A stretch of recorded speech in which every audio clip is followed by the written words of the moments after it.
Kalau kehidupan orang Kristen yang hidup dalam keanekaragaman suku dan budaya yang ada, lalu hidup tidak akur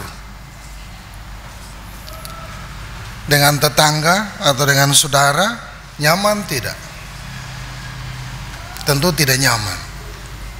Siapapun dia, ketika hidup tidak nyaman dengan orang lain, maka sudah pasti akan mempengaruhi kehidupannya, akan mempengaruhi yang namanya perilaku hidupnya. Bapak dan Ibu saudaraku yang terkasih dalam Tuhan Yesus, kalau hari ini kita membaca kebenaran firman Tuhan dari Imamat 25 ayat 35 sampai 55, kita diperhadapkan dengan satu tahun yang namanya tahun Yobel. Bagi saudara dan saya, tahun Yobel ini tidak asing di telinga kita. Tahun Yobel adalah tahun pembebasan. Kalau kita baca dari ayat yang pertama sampai dengan ayat yang terakhir, kita akan temukan dua hal penting di sana, yaitu yang pertama tahun Sabat dan yang kedua tahun Yobel. Tahun Sabat itu berapa tahun, Bapak Ibu? Kalau hari Sabat itu hari yang keberapa? Hari yang ke-7. Maka tahun Yobel dan tahun Sabat juga mengingatkan saudara dan saya bahwa 6 tahun kita harus bekerja, dan tahun yang ke-7 kita harus kuduskan itu untuk Tuhan. Dalam 7 tahun perjalanan kehidupan ada 1 tahun yang kita khususkan untuk Tuhan, menurut Imamat 25. Dan tahun Yobel adalah tahun yang keberapa? Setelah tahun Sabat. Tahun Yobel itu adalah tahun pembebasan, tahun yang ke-50.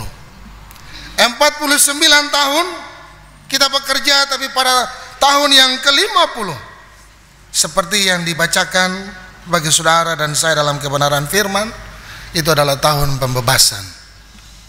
Bapak dan Ibu saudaraku yang terkasih dalam Tuhan Yesus, kalau Bapak Ibu kita semua bayangkan kita masih ada dalam tahun itu, kita masih diperlakukan sama seperti yang dituliskan di dalam Imamat, apa rasanya saudara dan saya?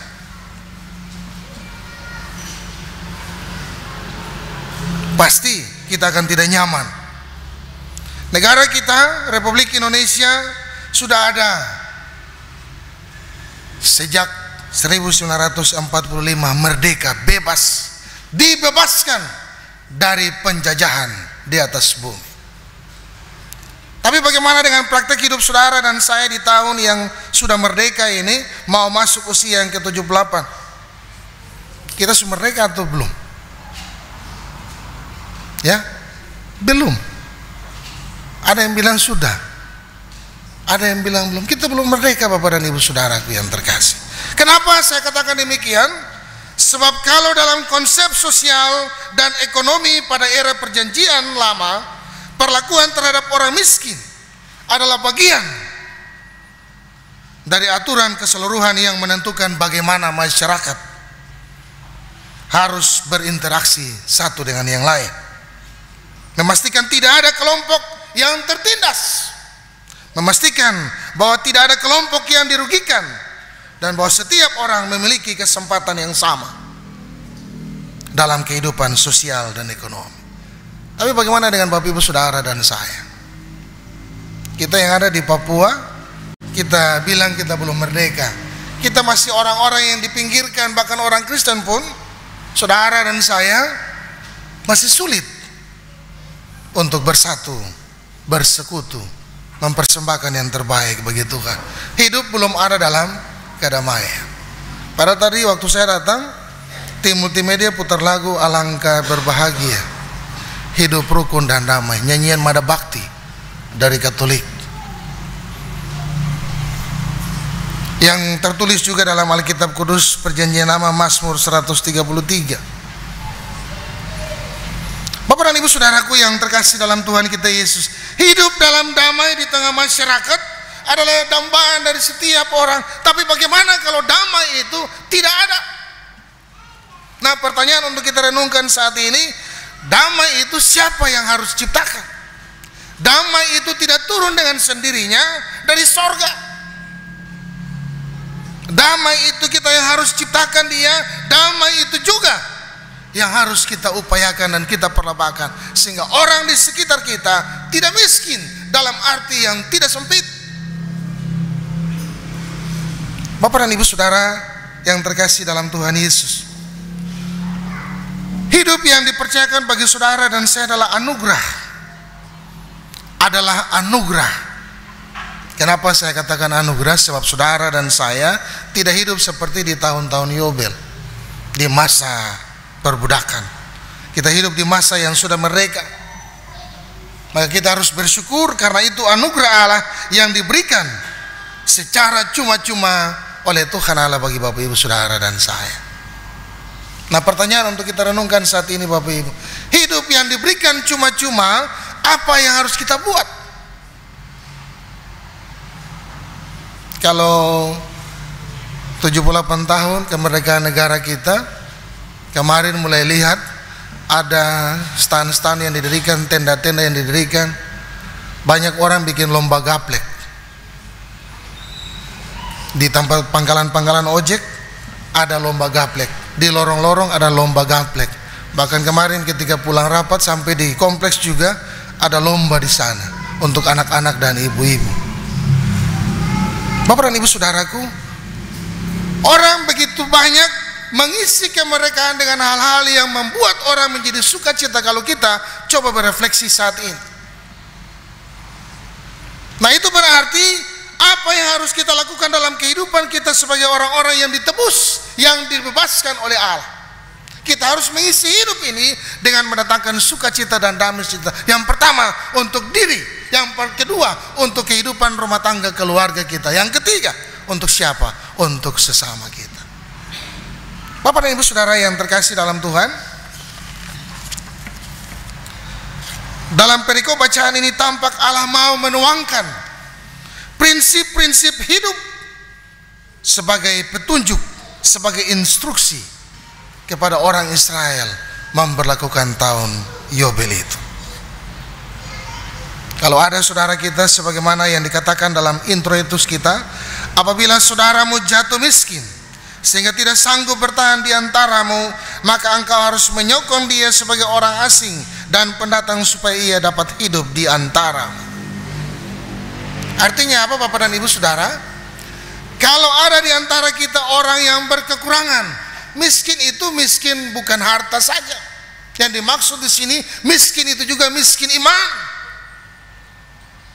Jadi kalau orang yang malas masuk sembahyang, jangan kita bilang dia tuh biasa begitu, nanti tunggu 24 malam 31 malam gereja penuh baru kita bilang dorang itu biasa cuti, karena 360 hari sekian mereka kerja, 2 hari itu mereka cuti untuk datang masuk gereja. Bapak dan Ibu Saudara, kata-kata yang kita keluarkan apakah itu menyenangkan? Tidak. Nah, inilah bukti bahwa kita masih miskin di hadapan Tuhan Allah. Kita masih miskin dalam pemahaman iman kita. Padahal kita sudah hidup 2000 tahun lebih dari Yesus datang. Tahun Masehi ini kan tahun yang dimana diberlakukan sejak kelahiran Yesus. Jadi kita hidup sudah 2000 tahun Yesus hidup. 2000 tahun yang lalu dia sudah menjelaskan, memberikan contoh dalam praktek hidupnya supaya orang Kristen itu harus hidup bagaimana. Tapi yang kita temukan dalam kehidupan setiap hari kita, praktek-praktek yang tidak sesuai dengan apa yang Tuhan inginkan. Iya toh?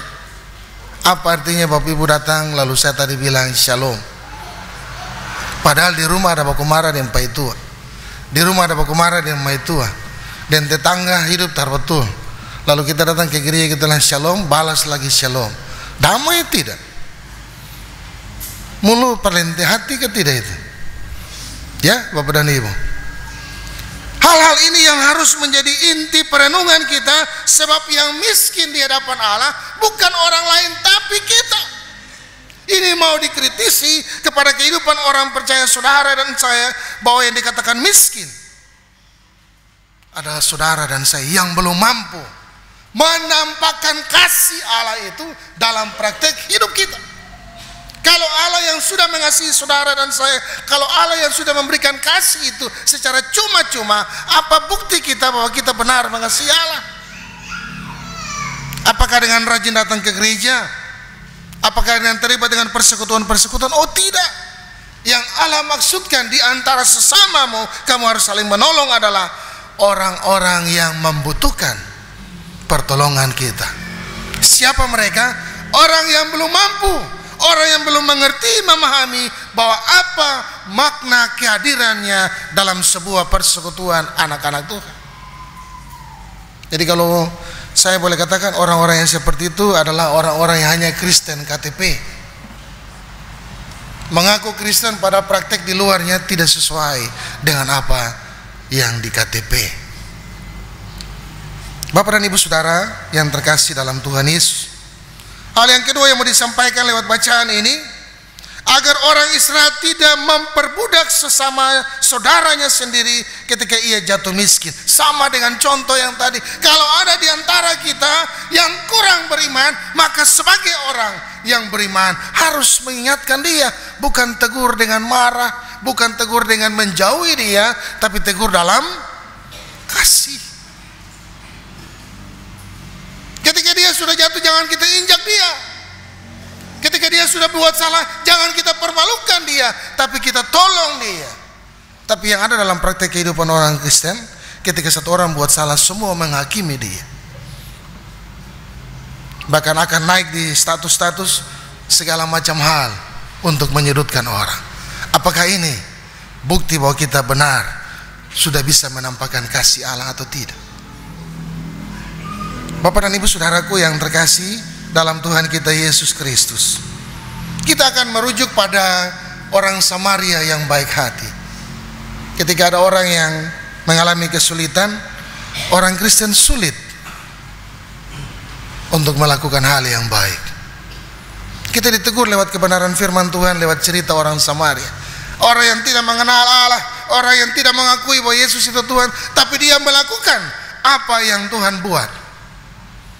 Maka biasanya di atas mimbar-mimbar pemberitaan saya tegur dengan keras, jangan sombong ketika jadi orang Kristen. Sebab orang yang diberikan banyak akan diminta pertanggungjawaban juga banyak. Bapak dan Ibu Saudaraku yang terkasih di dalam Tuhan kita Yesus Kristus, yang terakhir yang mau disampaikan bagi kehidupan Bapak Ibu Saudara dan saya, apa yang disampaikan oleh kebenaran firman Tuhan saat ini tentang tahun Yobel, perlakuan terhadap orang miskin, sikap kita terhadap mereka yang berkekurangan, itu mau disampaikan kepada saudara dan saya sebagai orang Kristen. Kita harus meneladani teladan yang diberikan oleh Yesus. Kenapa? Yesus memberikan nyawanya tanpa meminta balasan apapun. Yang dia harapkan dari kehidupan saudara dan saya seperti yang tertuang dalam bacaan kita. Sebab mereka adalah budakku yang dibebaskan dari tanah Mesir, oleh sebab itu tidak boleh ada seorang pun yang memperbudak mereka. Kalau saudara dan saya adalah orang yang sudah merdeka, orang yang dibebaskan oleh Tuhan Allah, apa buktinya? Jangan hidup lagi di bawah perbudakan setan, di bawah perbudakan iblis, di bawah perbudakan amarah, di bawah perbudakan kebencian, di bawah perbudakan dendam dan sebagainya, hal-hal yang tidak baik. Jangan lagi diperbudak oleh hal-hal itu. Sebab orang Kristen saudara dan saya sudah merdeka dalam kasih. Itu berarti tugas saudara dan saya adalah menampakkan kasih itu dengan tulus ikhlas kepada sesama kita. Jangan pernah kita berkata bahwa saya mengasihi Tuhan Allah sementara saya masih membenci suami saya, masih membenci saudara saya, masih membenci istri saya, masih membenci teman-teman saya, maka jangan pernah berkata bahwa saya adalah orang Kristen. Sebab orang Kristen yang sudah dibebaskan oleh Tuhan Allah, dia akan menampakkan kasih Kristus itu dalam kata dan perbuatan. Ada amin? Tuhan Yesus memberkati kita dengan firman-Nya.